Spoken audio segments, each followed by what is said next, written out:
लाडलो नमस्कार, कैसे हैं आप लोग। उम्मीद करता हूं आप निश्चित रूप से स्वस्थ होंगे, व्यस्त होंगे, मस्त होंगे। और आज के इस मॉडल टेस्ट पेपर की शुरुआत कर रहे हैं। मॉडल टेस्ट पेपर नंबर 10 आपके लिए लेकर आए हैं। लगातार हम आपके लिए मजबूती के साथ खड़े हैं और लगातार वीडियो बना रहे हैं। उम्मीद करता हूं आप लोग भी अपनी पढ़ाई भी बहुत मजबूती से कर रहे होंगे। इसके साथ साथ चूंकि आपकी भर्ती आ चुकी है तो इसी क्रम में लगे रहिए और निश्चित रूप से आपको सफलता मिलेगी और हम एक दिन एग्जाम को क्रैक कर देंगे, तोड़ देंगे, मरोड़ देंगे। और क्वेश्चन नंबर पहला आज का देखिए, महिला साक्षरता सबसे कम किस राज्य में। तो देखिए बिहार में महिला साक्षरता सबसे कम है, ठीक है, क्योंकि यहाँ की अगर हम साक्षरता देखें तो महिलाओं की 51.5% है। राजस्थान सेकंड नंबर पर आता है और यहाँ पर 52.1%। तो हम ये कह सकते हैं पिछड़ा हुआ राज्य बिहार, ठीक है, उसकी महिला साक्षरता सबसे कम है बिहार में। और सेकंड नंबर पर कौन आ रहा है? राजस्थान आ रहा है देश में। दुर्भाग्य है दोनों ही राज्यों का, इतनी कम महिला साक्षरता। आज के जमाने में 21वीं सदी में भारत चल रहा है, फिर भी यहां पर लिटरेसी रेट डाउनफॉल है वुमेन का। भारत का प्रथम अणुशक्ति संपन्न पनडुब्बी का नाम बताइए। तो भारत की प्रथम अणुशक्ति, ये देखिए इस शब्द पर गौर करिए, ठीक है। पहली पनडुब्बी कौन सी? अरिहंत होगी। कौन सी होगी? अरिहंत होगी। नेक्स्ट देखिए क्वेश्चन नंबर 3 आपके लिए स्क्रीन पर। ज्ञानपीठ पुरस्कार किस क्षेत्र के लिए दिया जाता है? साथियों ज्ञानपीठ की बात करें तो साहित्य के लिए, और साहित्य में भाषाओं में आप देखिए ये भारत का सर्वोच्च साहित्य पुरस्कार है। भारत का सर्वोच्च साहित्य, ठीक है, सबसे बड़ा साहित्य पुरस्कार है। साथियों आप ये भी जानते होंगे कि भारत के संविधान की 8वीं अनुसूची, कौन सी अनुसूची? 8वीं अनुसूची में किसका उल्लेख है? भाषा का उल्लेख है। और कितनी भाषा का उल्लेख है? 22 भाषाओं का उल्लेख है भारतीय संविधान में। मूल संविधान में कितनी भाषाओं का उल्लेख था? 18। उसके बाद फिर 4 और जोड़ी गई। और याद करने का सीधा तरीका है एसडीएम बहरोड, ठीक है। तो अगर बात करें 4 और जोड़ी गई तो इसका मतलब समझिए सैंथाली, यहाँ पर डोंगरी, मैंथाली और बोडो, ये 4 लैंग्वेज और जोड़ दी गई। इसलिए मूल संविधान में कितनी भाषाएं थी 8वीं अनुसूची में? 18, ठीक है। और उसके बाद में 4 और जोड़ दी गई तो वर्तमान में कितनी है? 22। और इन 22 भाषा में किसी भी भाषा में लिखी गई पुस्तक या साहित्य के लिए भारतीय सर्वोच्च साहित्य पुरस्कार ज्ञानपीठ पुरस्कार दिया जाता है। नेक्स्ट क्वेश्चन देखिए, क्वेश्चन नंबर 4 आपके लिए। सबसे बड़ा महासागर कौन सा है? तो बहुत इंपॉर्टेंट है, प्रशांत महासागर, Pacific ocean. 16.5 crore square kilometre, ये सबसे बड़ा होगा। ठीक जस्ट इसका आधा 8.2 करोड़ स्क्वायर किलोमीटर, यानी वो कौन सा होगा? अटलांटिक, ठीक है। अटलांटिक महासागर को क्या कहते हैं? अंध महासागर भी कहते हैं, काला महासागर भी कहते हैं, राइट। तो भारत का सबसे बड़ा महासागर कौन सा होगा? प्रशांत होगा, पैसिफिक ओशन होगा। और चूंकि प्रशांत महासागर किसका अवशेष है? पैंथालासा का अवशेष है। किसका? पैंथालासा का अवशेष है। आप सब जानते हैं पृथ्वी 2 भागों में टूटी हुई थी, एक पैंथालासा, एक पेंजिया। पेंजिया स्थलखंड था, पैंथालासा महासागरीय भाग था। और चूंकि पेंजिया बाद में 2 भागों में टूट गया, ऊपर का भाग अंगारा आइलैंड और नीचे का भाग कौन सा था?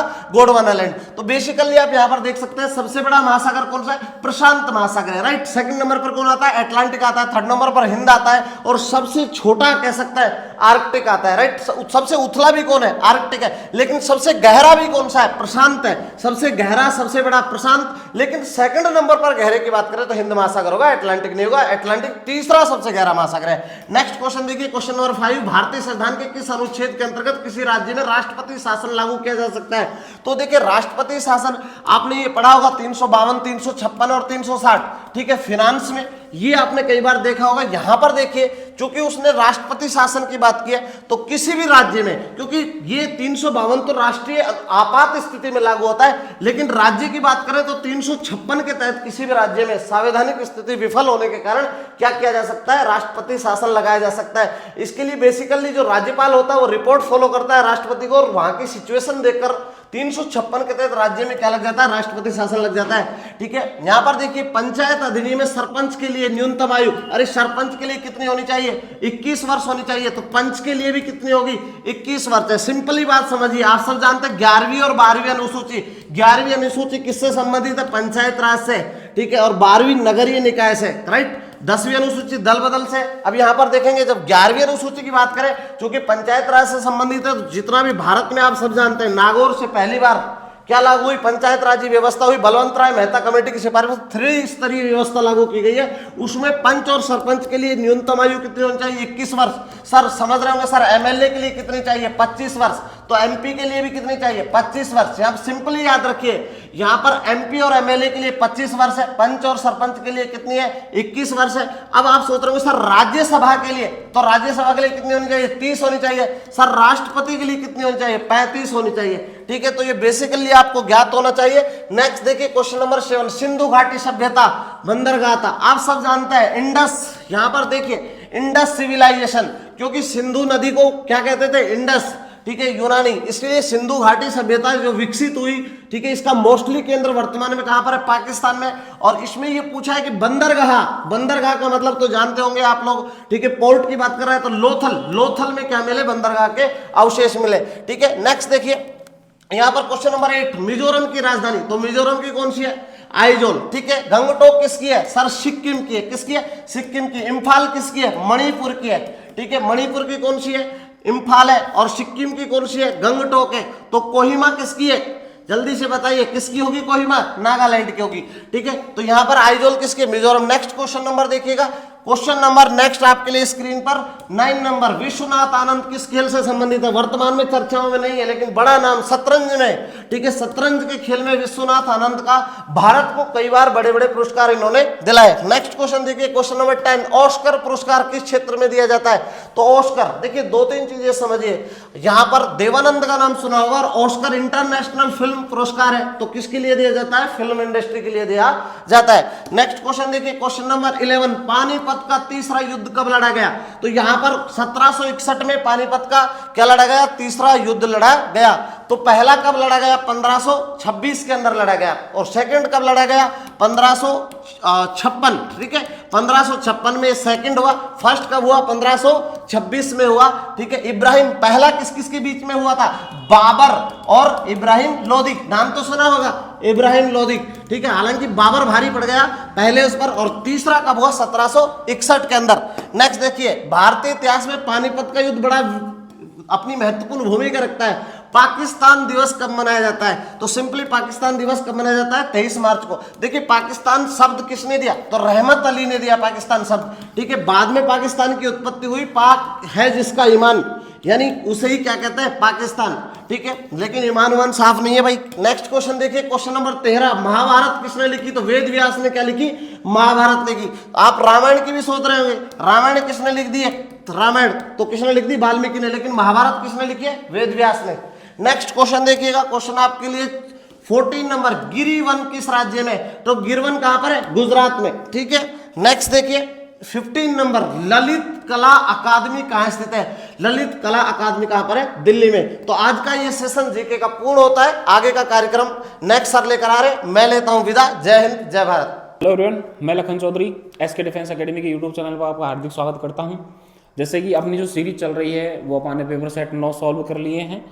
अपन अब वर्तमान जो करेंगे वो पढ़ेंगे सर 10वें नंबर वाला। देखो इसका जो पहला सवाल आता है सर आपका, वो आता है कि छोटे जीवों को देखने के लिए, छोटे जो जीव होते हैं उनको देखने के लिए किस यंत्र का प्रयोग किया जाता है?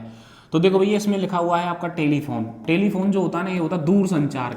जो दूर संचार होता है ना, जिसके द्वारा अपन मतलब दूरभाष केंद्र कहते हैं जिसको, वो ये होता है टेलीफोन होता है आपका। बैरोमीटर जो होता है ये सर वायुमंडलीय दाब को मापता है। तो वायुमंडलीय दाब को जो मापने वाला है वो तो कौन सा होता है? आपका बैरोमीटर होता है। और सर यदि आपसे कहा जाए कि सर बताइए जो आपका टेलीफोन होता है दूर संचार को मापता है। टेलीग्राफ जो होता है, मतलब जैसे अपन पढ़ते हैं ना कि जो तरंगे होती हैं आपकी, रेडियो तरंगे जो होती हैं उनको दर्शाता जो है वो टेलीग्राफ होता है।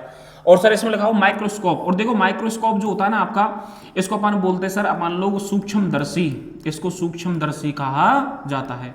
तो सूक्ष्मदर्शी जो होता है ना, इसका ही प्रयोग अपन किस में करते हैं सर? अपन के छोटे जीवों को देखने के लिए किया जाता है। एक और आप पढ़ेंगे अपन लोग, जैसे एक आता है सर अपन उसको बोलते हैं टेलीस्कोप। और टेलीस्कोप जो होता है ना, टेलीस्कोप जो होता है आपका, उसको अपन बोलते हैं सर दूरबीन। क्या बोलते हैं? दूरबीन। तो दूरबीन जो होता है सर ये दूर दिखाने के लिए काम में लिया जाता है। दूरबीन जो होता है वो दूर दिखाता है, और जो नजदीक दिखाता है वो कौन सा होता है सर? आपका माइक्रोस्कोप होता है। देखो अगला, पानी को 0 डिग्री से 10 डिग्री पर गर्म करने पर, 10 डिग्री पर गर्म करने पर इसका आयतन होता है, देखो भैया जो पानी होता है ना, पानी को अगर अपन 10 से मतलब 0 से 10 तक लेके जाएंगे तो पहले क्या होगा सर, आयतन कम होगा, फिर बाद में क्या हो जाएगा सर, बढ़ जाएगा। ऐसे बढ़ेगा नहीं, डायरेक्ट बढ़ेगा नहीं, डायरेक्ट कम भी नहीं होगा, परिवर्तित तो नहीं होता है, पहले कम होगा उसके बाद क्या होगा सर, आपका बढ़ेगा। तो करेक्ट आंसर कौन सा है इसका सर, 4 है। अगला, डाउन सिंड्रोम से पीड़ित व्यक्ति होते हैं। देखो भैया आपको ध्यान रखना है, डाउन सिंड्रोम, डाउन सिंड्रोम जो होता है ना, अपन जैसे पढ़ते हैं तो डाउन सिंड्रोम में क्या होता है, इसके अंतर्गत आपको याद रखना है कि जो आपका 21वां जो जोड़ा होता है, 21वें नंबर वाला जोड़ा, इसमें क्या होता है सर, ट्राइसोमी होती है। क्या होती है, ट्राइसोमी। और ट्राइसोमी के कारण क्या होगा सर, कि जो आपकी मतलब जो गर्भावस्था होती है, गर्भावस्था में क्या होता है सर, जो गुणसूत्र होते हैं आपके कितने हो जाते हैं, 47 हो जाते हैं। कितने हो जाते हैं, 47। सामान्य तो कितने रहेंगे सर आपके, 46 रहेंगे। लेकिन अगर एक गुणसूत्र बढ़े, जैसे मान चलो ये गुणसूत्र 1 और 2, अब 21वां जोड़ा है, 21वें जोड़े में हो रहा है, तो अगर ये एक फोटो को भी बना लेगा तो एक और बन गया, तो अब यहाँ पे कितने हो गए, 3 हो गए ना, कितने हो गए, 3। तो कुल कितने हो गए सर आपके, 47।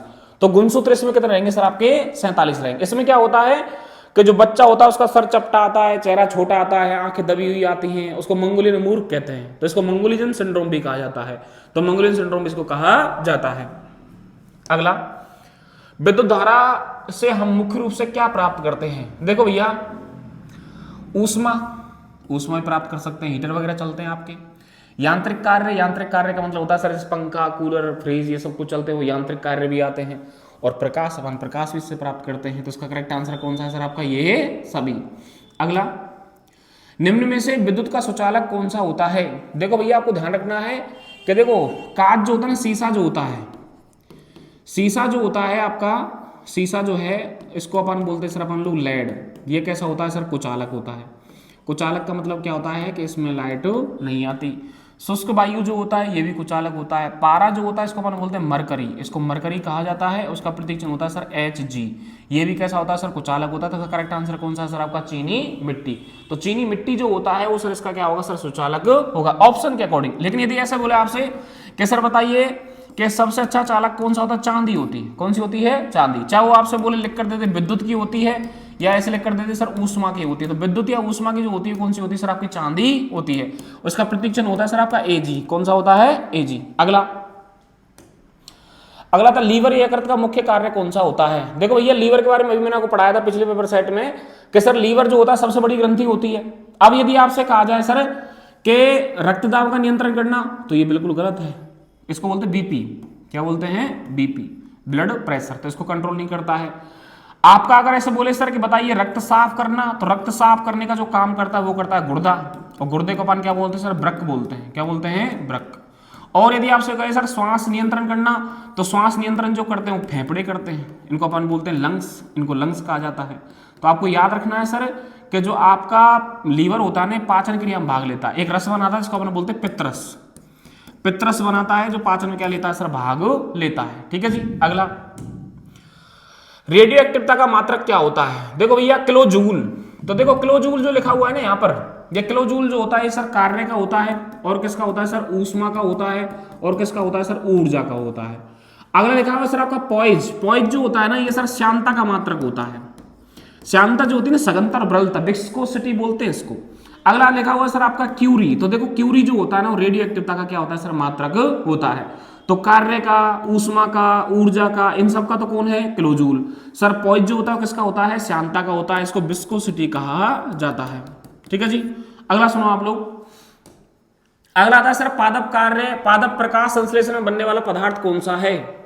तो देखो आपको ध्यान रखना है सर कि जो आपका पादप प्रकाश संश्लेषण होता है इसमें जो पदार्थ बनता है आपका, देखो अपन जैसे पढ़ते हैं ना, तो पेड़ पौधे जो होते हैं ना, पेड़ पौधे प्रकाश संश्लेषण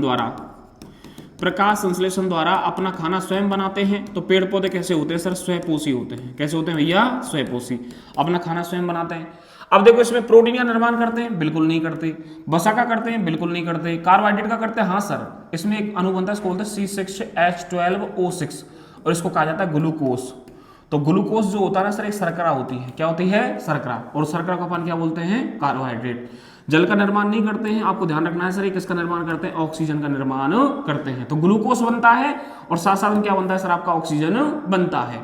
अगला सवाल, ट्रैकोमा रोग किससे संबंधित होता है। देखो भैया जो ट्रैकोमा होता है ना आपका, ट्रैकोमा जो रोग है आपका, ट्रैकोमा लिख कर दे दे आपसे, एक लिख कर दे दे सर ग्लूकोमा रोग लिख कर दे दे, एक सर आपसे लिख कर दे दे मायोपिया, मायोपिया लिख कर दे दे, एक सर आपके सामने लिख कर दे दे हाइपरमेट्रोपिया, हाइपरमेट्रोपिया लिख कर दे दे। ये सारे जो रोग होते हैं आपके, ये सारे जो रोग हैं आपके, ये किससे संबंधित होते हैं भैया? आंख से होते हैं। किससे होते हैं? आंख से। तो आंख से संबंधित कौन से सर आपके? ट्रैकोमा, ग्लूकोमा, मायोपिया और कौन सा? हाइपरमेट्रोपिया। तो किस संबंधित सर? ये आंख से संबंधित है। अगला, पानी का क्वथनांक कितना होता है? तो देखो भैया पानी का जो क्वथनांक होता है ना, वो कितना डिग्री होता है सर? 100 डिग्री होता है। कितना डिग्री होता है? 100 डिग्री होता है। अगला, क्वथनांक के बारे में 3 बार चर्चा कर चुका हूं आपसे पहले। देखो, ध्वनि तरंगे नहीं दर्शाती हैं। तो देखो आपको याद रखना है सर कि जो आपकी ध्वनि तरंगे होती हैं, ध्वनि जो तरंग होती है सर, इसका जो प्रकार होता है सर, वो होती है यांत्रिक तरंग, यांत्रिक तरंग। और यांत्रिक तरंग जो होता है इसको अपन बोलते हैं प्रत्यास्थ तरंग, इसको प्रत्यास्थ तरंग भी कहा जाता है। तो आपको याद रखना है सर कि ध्वनि तरंगे जो होती है ना आपकी, ये अपवर्तन नहीं दर्शाती हैं, आपका विवर्तन नहीं दर्शाती, ध्रुवण नहीं दर्शाती, क्या दर्शाती है सर? आपका व्यतिकरण दर्शाती है। सॉरी, व्यतिकरण नहीं दर्शाती है, सॉरी, ये सब कुछ दर्शाती हैं और ये नहीं दर्शाती। व्यतिकरण नहीं होता है। व्यतिकरण का अर्थ क्या होता है कि किसी भी बिंदु से दो तरंगों का मतलब एक स्थान से निकलना, फिर वो दोनों किरणें जो होती है ना, ये किरणें सर एक दूसरे के ऊपर अध्यारोपित हो जाती है। क्या जाती हैं? अध्यारोपित। इसको व्यतिकरण कहा जाता है। ठीक है जी। अगला सुनो आप लोग।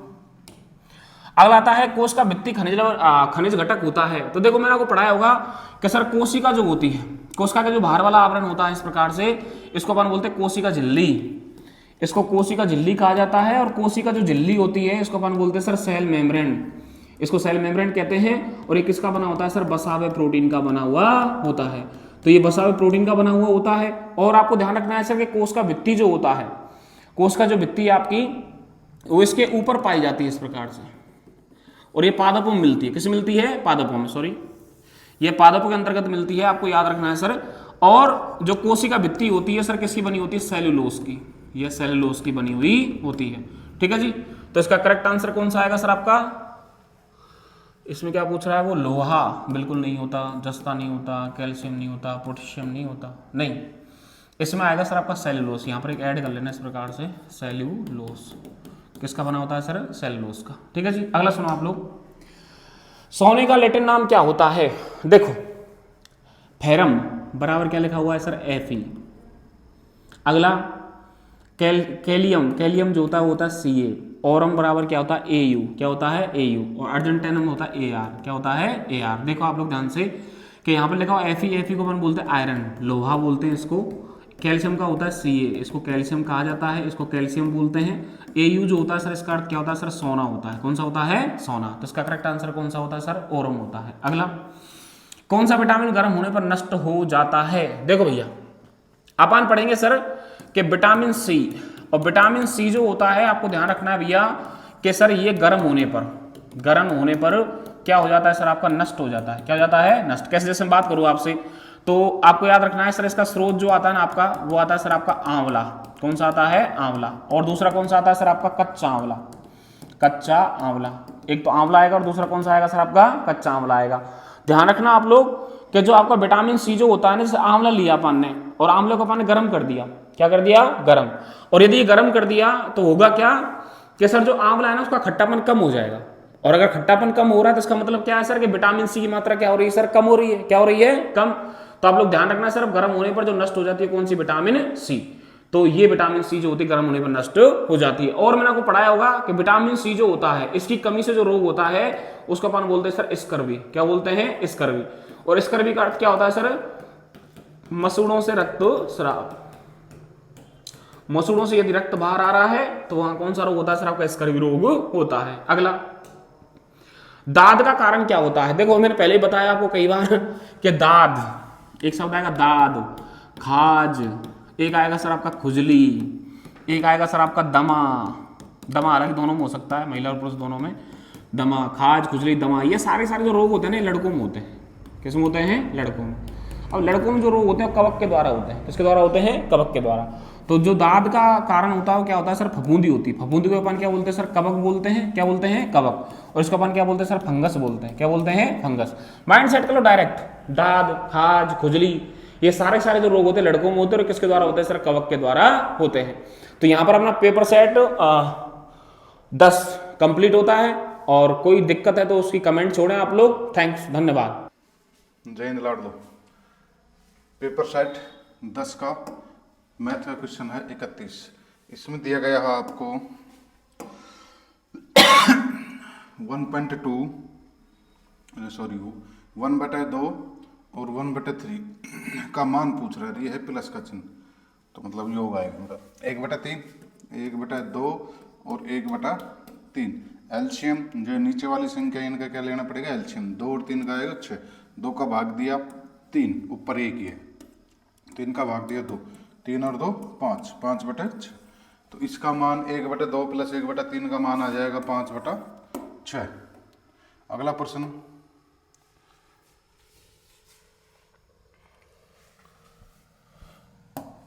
अगला प्रश्न है अपना 150 का 5% कितना होगा। तो 150 का मतलब गुना 5% का चिन्ह हटेगा नीचे 100 आ जाएगा। 0 से 0, 5 से कट गई 2 बार, 15 में 2 का भाग देंगे तो ये आ जाएगा अपना 7.5। ये यहाँ पे मिसप्रिंट है, 7.5 आएगा। अगला प्रश्न 1728 का घनमूल। तो 1728 का घनमूल होता है 12। कितना होता है, 12। 1728 का घनमूल होता है 12, मतलब कि 12 का घन, 12 का घन ये होता है आपका 1728। ये तो याद करना पड़ेगा। 20 तक तो आप घन याद कर लेना और 30 तक वर्ग याद कर लेना, बहुत काम आएंगे, थोड़ा इजी हो जाएगा आपका कैलकुलेशन। अगला प्रश्न, एक दुकानदार ने एक वस्तु 150 रुपये में खरीद कर 168 रुपये में बेच दी। देखो वस्तु का क्रय मूल्य, क्रय मूल्य दे रखा है 150 और ये है विक्रय मूल्य, विक्रय मूल्य 168। 150 में खरीद रहा है, 168 में बेच रहा है, तो लाभ हो रहा है यहाँ पे। लाभ कितने का हुआ, विक्रय मूल्य माइनस क्रय मूल्य कितने का हो गया, 18 रुपये का। लाभ परसेंट निकालना है, ये लाभ बटा क्रय मूल्य और गुणा 100। 0 से 0, 3 से कट गया 5, 3 से कट गया 6, 5 से कट गया 2, 6 दूनी 12% का यहाँ पे लाभ हुआ है। दुकानदार कितने का हुआ है, 12% का लाभ हुआ है। अगला प्रश्न, 2 गोलों की त्रिज्याओं का अनुपात 3:2 है, तो गोलों के आयतनों का अनुपात, आयतन पूछता है तो भाई जो त्रिज्या है ना, त्रिज्या का वर्ग वो होता है, सॉरी घन, क्या होता है, घन। तो ये आ जाएगा आपका 27:8। 3 का घन होता है आपका 27 और 2 का घन होता है 8। अगला प्रश्न,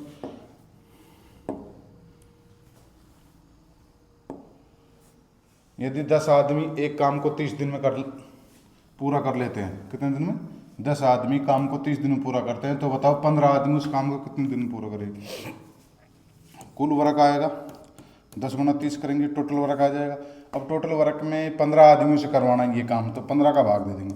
15 से कट गया 2 बार, 10 दुआ 20 दिन में कर देंगे 15 आदमी आपके इस काम को। अगला प्रश्न,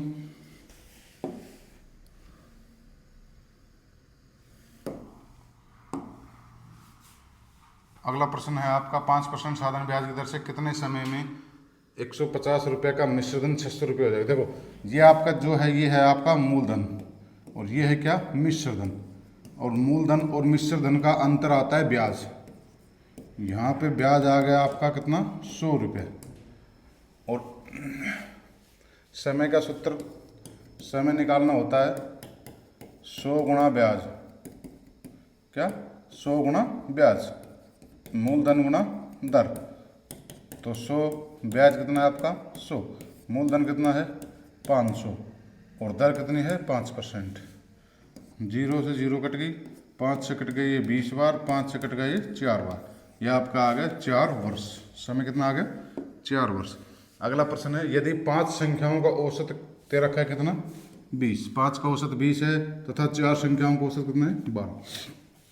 देखो ये आपके पास 5 संख्या है, इनका एवरेज मतलब टोटल का एवरेज दे रखा है कितना 20, 5 से गुणा करेंगे कुल आ जाए कितना 100, और इन 4 का दे रखा है 12, तो 12 गुणा 4 करेंगे 12 चौक 48। तो ये 5 संख्या कैसे आएगी, इसको इसमें से घटा देंगे, 100 माइनस 48 कितना आ जाएगा 52। तो ये जो 5 संख्या है आपकी कितनी आएगी 52। अगला प्रश्न है,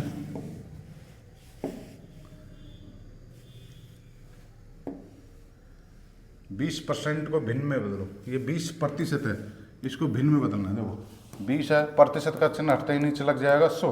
1 2 एकम 2 2 पंजू 10, ये 1/5। ये आपके आगे कितने 1/5। अगला प्रश्न, दो संख्याओं का लय से 225 तथा मैं से 5 यदि एक संख्या। देखो हर टाइप में प्रश्न आ रहा है। पहली संख्या, दूसरी संख्या, लय से गुणा मैं से। हर पेपर सेट में प्रश्न आ रहा है आपका। पहली संख्या आपको दे रखी है 25, दूसरी संख्या x मान लो, लय से 225 है, मैं से 5 है। x बराबर 225 गुणा 5, ये 25 आपका गुणा में था, यहाँ भाग में चल जाए। 25 9 में 225, 5 9 45।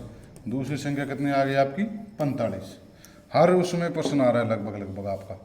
राम की आय श्याम की आय से 25% अधिक है। देखो राम और श्याम, राम की आय है जो श्याम की आय से 25% अधिक है, 125 हो जाएगी अधिक है। तो श्याम की आय राम की आय से कितने % कम है? देखो ये है जो श्याम राम से कितना कम है 25। 25 कितने से कम है 125 से, मल्टीप्लाई 100% ज्ञात करना। 25 से 5 बार, 5 से कट गया 20, तो ये कितना कम है भाई 20% कम है। कितना 20% कम है। अगला प्रश्न है, एक व्यक्ति 1400 रुपये में एक साइकिल खरीदता है। कितने है ये 1400 रुपये, ये उसका हो गया क्रय मूल्य। क्या होगा क्रय मूल्य खरीदता है, उसे 15% नुकसान पर बेचता है तो साइकिल का विक्रय मूल्य। देखो विक्रय मूल्य निकालते हैं, ये क्रय मूल्य, नुकसान पर बेच रहा है तो 100 में से 15 घटाएंगे, 85 आ जाएगा बटा 100 0। 14 गुणा 85 करेंगे, 14 गुणा 85 करेंगे तो ये आपका आ जाएगा,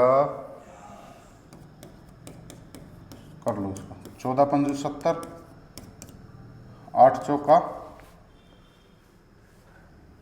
32, 3 8 एकम 8 3 11 0 9 1190।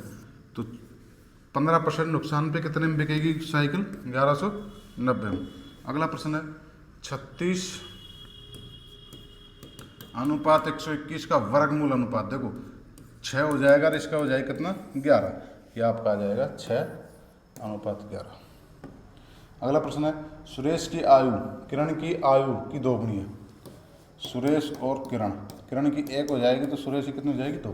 यदि दोनों की आयु का योग, दोनों को आयु देखो कितना हो रहा है 3 का योग कितना है 24 हो। देखो 3 की वैल्यू 24 है तो 1 की वैल्यू कितनी आ जाएगी भाई 8। तो बताओ सुरेश की आयु ज्ञात करना। सुरेश की आयु कितनी वैल्यू है 2, तो 2 की वैल्यू कितनी आ जाएगी 16। तो सुरेश की आयु कितनी बन गई यहाँ पे 16 वर्ष, ये आपकी सुरेश की। अगला प्रश्न है, प्रथम 13 विषम संख्याओं का योग। कल भी मैंने बताया था आपको, जो पेपर सेट था उसमें सम का योग पूछे तो n कोष्टक n+1 और विषम का योग पूछे आपको तो आपका बनेगा n²। तो 13 नंबर है विषम, तो 13 का स्क्वायर कर देंगे 169 बनेगा आपका प्रथम 13 विषम संख्याओं का योग। अगला प्रश्न रीजनिंग का है, श्रेणी क्रम है 0 से 3 है, 3 से 5 है, 3 से 8 है, 8 से 15, 15 से 24, 3 का अंतर, 5 का, उसके बाद 7 का, 7 के बाद 9 का। देखो 2 2 का अंतर बढ़ रहा है, 9 और 2 11, तो 24 में 11 जोड़ देंगे कितना आ जाएगा 35। ये आपका 35 श्रेणी क्रम का प्रश्न है, अंतर से हो रहा है। अगला प्रश्न है 5 6 6 10 19 35, 5 से 6 हो रहा है, 1 का अंतर, 4 का अंतर, 9 का अंतर और ये 16 का अंतर। देखो 1 4 9 16 वर्ग संख्या है सारी, 16 के बाद वर्ग संख्या कौन सी आएगी 25, तो 35 + 25 करेंगे ये हो जाएगा आपका 60। तो अगले आएगी आपकी 60। अगला प्रश्न है आपका, यदि निश्चित गुप्त भाषा कोई कूट भाषा है उसको प्राइवेट को अपन लिख रहे हैं 1 2 3 4 5 6 7 और रिस्क को लिख रहे हैं 2 3 9 2 3 9 8। तो इसमें दे रखा देखो P को 1 लिख रहा है, R को 2 लिख रहा है। अब आपको लेना है